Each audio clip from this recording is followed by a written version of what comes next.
would like to discuss my experience with implementing attribution modeling for a media agency.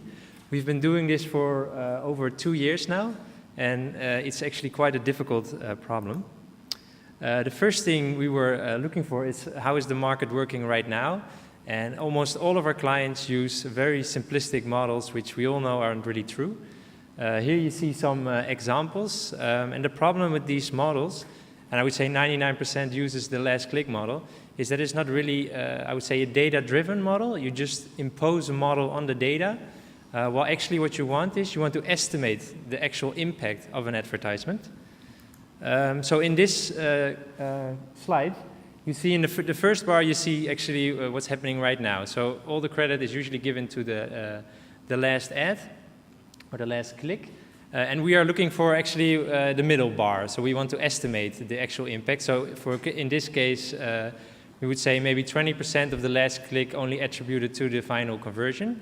But the first funny thing I was looking at is that actually the reality is probably something different.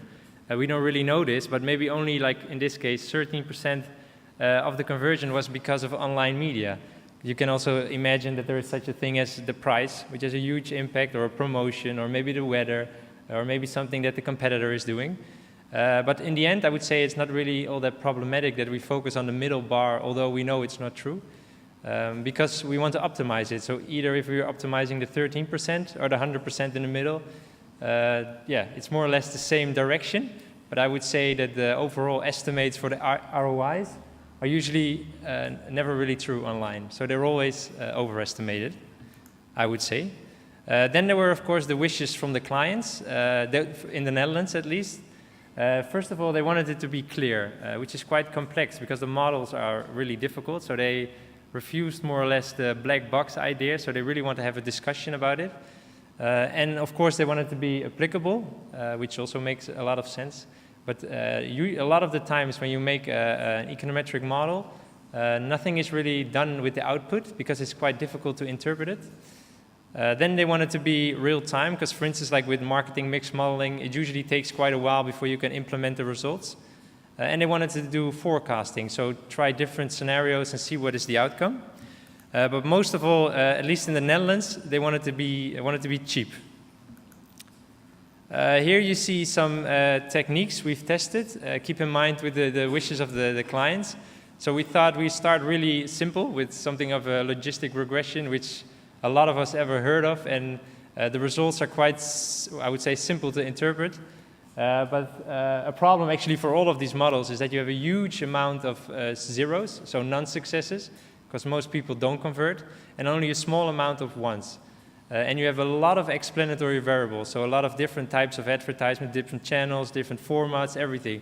So if you would put this in a simple logistic regression, you find very strange results, that a lot of significant negative impact from media, which maybe can be true, but it's rather unlikely that it's really all that significant. So we found it too simplistic. And next we tried the hidden Markov model. We tried also Markov models. And the nice thing here is that you can implement stages, so that you would have somewhat more once, at least for the model. And the nice thing is that you can forget about all the history. So if somebody becomes in a certain stage, you can forget everything that happened before. But in reality, that's maybe also not really true. And the two on the bottom are actually quite nice, I think myself, but the clients really had difficulties with them. Although, for instance, with a random forest, it's really nice that you can take into account easily all these explanatory variables. So what we came up with is something a bit more simple. We made it a normal Markov model, and we tried to implement something of the old school marketing funnel. So instead of we don't know which state somebody is, we were doing something like if somebody would go to the home page, we would say, okay, they're in a state of awareness. And if they look at a product, they're in a state of consideration, and the action is quite clear.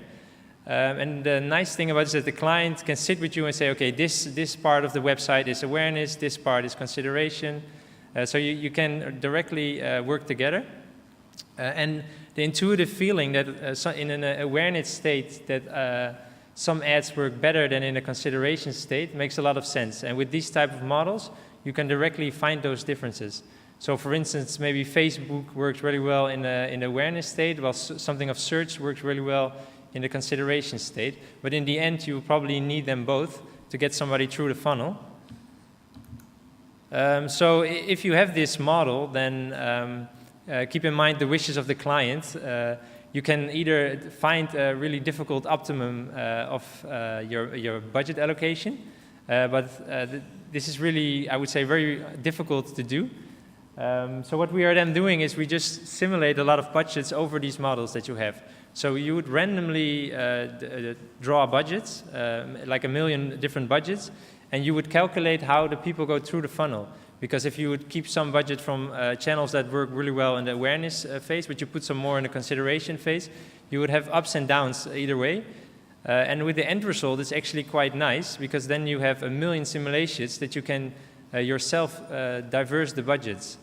And this was one of the wishes, of course, of the client, that it's applicable. And now the client can say for themselves, okay, I want a minimum of this amount of budget on, for instance, Facebook or an affiliate party. They can just do that and continue optimizing the rest.